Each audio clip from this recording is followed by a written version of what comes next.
O senhor tem mantido uma agenda ativa fora do Brasil e muito se especula sobre o alcance dessa articulação. Qual é o seu papel, sua função na campanha de Flávio Bolsonaro? Olha, com certeza, tudo que a gente faz, até pela internet, obviamente, né? As redes sociais estarem no Brasil, nós temos muito fortes, né? 95% dos meus seguidores estão no Brasil, a gente acaba politicamente atingindo o Brasil. Então, certamente eu vou ter um papel ainda de cabo eleitoral nessas eleições. E com relação ao Flávio Bolsonaro, é ajudar na articulação internacional.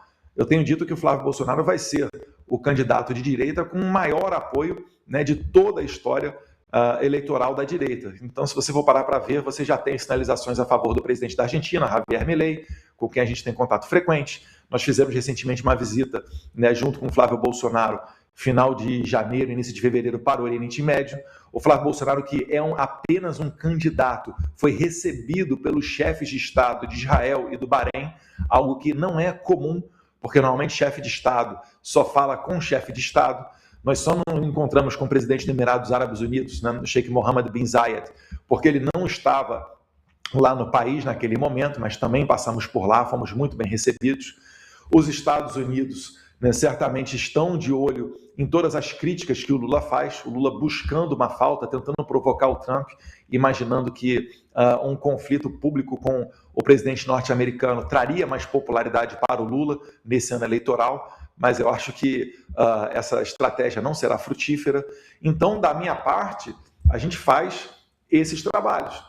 Né? Eu acho que até a eleição o Flávio deve fazer uma ida à Europa para falar com, mais uma vez, porque ele já foi à França recentemente, logo após o Oriente Médio, mas eu acho que ele deve ir à Europa falar no Parlamento Europeu antes da eleição, porque isso daí vai mostrando a sua cara no exterior e você consegue bypassar, muitas das vezes, notícias enviesadas da grande imprensa que chegam por lá. Porque se você for fazer uma análise, né, o que sai no Le Monde francês, no El País da Espanha, ou no The Guardian lá do Reino Unido, é basicamente o que sai em grandes veículos de comunicação do Brasil.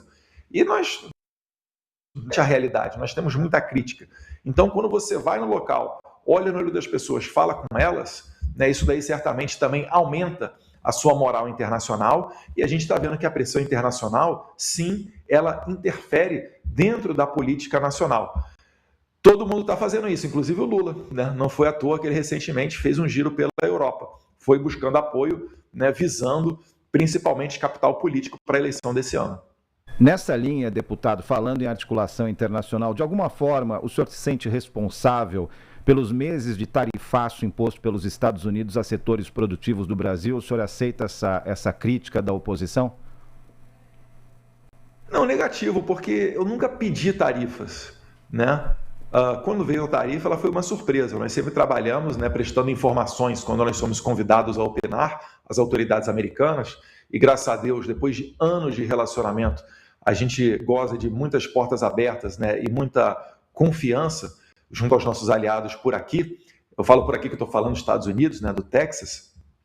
Então, a questão da tarifa, quando ela veio, ela foi uma surpresa. Se você for parar para ver as minhas redes sociais, eu nunca fiz pedidos de tarifa ao Brasil. Agora, naquela oportunidade, o que eu enfatizei? Eu falei, olha, todos nós concordamos que dentro da via democrática, dentro das possibilidades que a gente tem no Brasil, o nosso raio de ação ele é muito limitado, porque quase tudo vai para as mãos do Alexandre de Moraes. Ele é um desafeto público do presidente Jair Bolsonaro, tanto é que o presidente Jair Bolsonaro, enquanto presidente, ele fez um pedido de impeachment contra o ministro Alexandre de Moraes.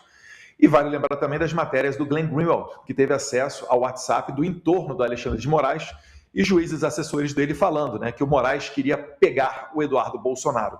Então, num ambiente onde todas as nossas causas são julgadas pelo Alexandre de Moraes, já não há esperança de que dali venha a justiça. Se houvesse justiça, ele próprio, Moraes, se declararia impedido de julgar os nossos processos e as nossas causas. Então, naquela oportunidade onde o Trump anunciou as tarifas, a gente tentou fazer do limão uma limonada. Então eu falei, olha, já que está ocorrendo uma pressão contra o Brasil, nós temos que fazer a elite econômica brasileira, né, bater as portas do STF e não bater as portas da Casa Branca. E foi justamente isso que um grupo de empresários brasileiros ouviu, né, pagou alguns milhões de dólares, né, contratando escritórios de advocacia e firmas de lobby, chegaram aqui até o 02 do Departamento de Estado, né, o senhor Christopher Landau, que é um especialista em Brasil, e ouviram do Christopher Landau aquilo que eu sempre falei, né? Olha, vocês têm que bater a porta das autoridades de Brasília.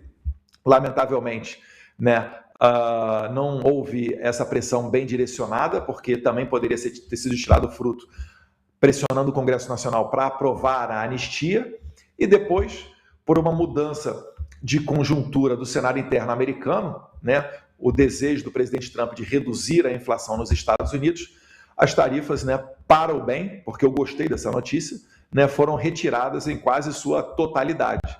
E aquilo que eu não gostei foi a retirada, a suspensão da Lei Magnitsky contra o ministro Alexandre de Moraes.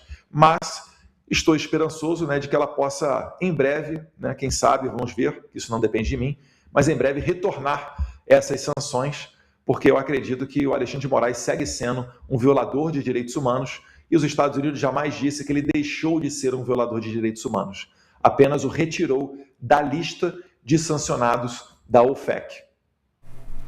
Queria aproveitar que o senhor falou do ministro Alexandre de Moraes. O senhor respondeu a um processo por suposta coação relacionada a articulações com o governo dos Estados Unidos. Sobre isso que a gente estava falando aqui agora. E eu queria aproveitar para perguntar se o senhor tecnicamente se considera um réu ausente, foragido. Como é que o senhor se considera atualmente? Isso é um pouco estranho, porque eu não sei desse processo. Eu não fui citado, eu não fui intimado. Eu falo para vocês, não escondo de ninguém. Eu estou aqui no Texas, nos Estados Unidos. Quando meu mandato foi cassado, essa foi a justificativa utilizada. Eu tentei, né, ser líder da minoria antes, porque o líder da minoria, explicando para os nossos ouvintes da Transamérica, né, se estiver vendo pelo YouTube, já deixa aí o seu like, né, para que o algoritmo entregue a nossa transmissão ao vivo para o maior número de pessoas. Eu tentei ser líder da minoria. Por quê? Porque o líder da minoria, ele não tem que marcar presença na Câmara dos Deputados. Ou seja, isso abonaria a minha ausência, eu continuaria votando tudo através do celular e não levaria a falta. O presidente da Câmara, Hugo Mota, contrário àquilo que eu desejaria, contrário a defender o interesse dos deputados federais. Quando ele fala que eu não posso ser líder da minoria porque eu moro nos Estados Unidos, e depois, na sequência, eu começo a levar falta e o meu mandato é cassado pela mesa da Câmara e não numa votação plenária pelos 513 deputados, que seria muito mais justo e o tradicional a ocorrer dentro da Câmara dos Deputados. Mas quando isso daí acontece, ora, se para efeito de perder meu mandato eu moro nos Estados Unidos, como que para um processo judicial é desconsiderada essa informação? Então, o que o Alexandre de Moraes está fazendo? Ele está com medo de mandar uma carta rogatória para eu ser ouvido aqui nos Estados Unidos. Não é nem medo necessariamente do que eu possa falar. É medo de que as autoridades americanas, ao receberem um expediente do Alexandre de Moraes, né, quando forem fazer, e tem que fazer, isso está previsto em tratados e convenções internacionais, uma análise preliminar para ver a legalidade daquela carta rogatória, o Moraes tem medo de que isso possa ser recusado. Então, ele fecha propositalmente os seus olhos e tenta me condenar à revelia por um crime totalmente bizarro, que é essa acusação de coação. Eu nunca trabalhei pela absolvição do Jair Bolsonaro e sempre deixei claro que eu não esperava nenhuma justiça vinda desse processo totalmente contaminado, porque não é uma ou duas ilegalidades, são diversas. Para o povão me entender, pergunto, por que o ex-presidente Lula, quando era ex-presidente, o Michel Temer, quando era ex-presidente, foram julgados e acusados na justiça de primeira instância? E por que somente Jair Bolsonaro é julgado no STF, mesmo sendo ex-presidente? Isso não tem resposta, é uma violação devido ao processo legal, né?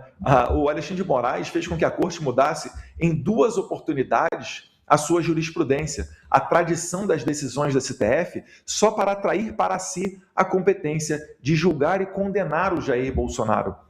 Então,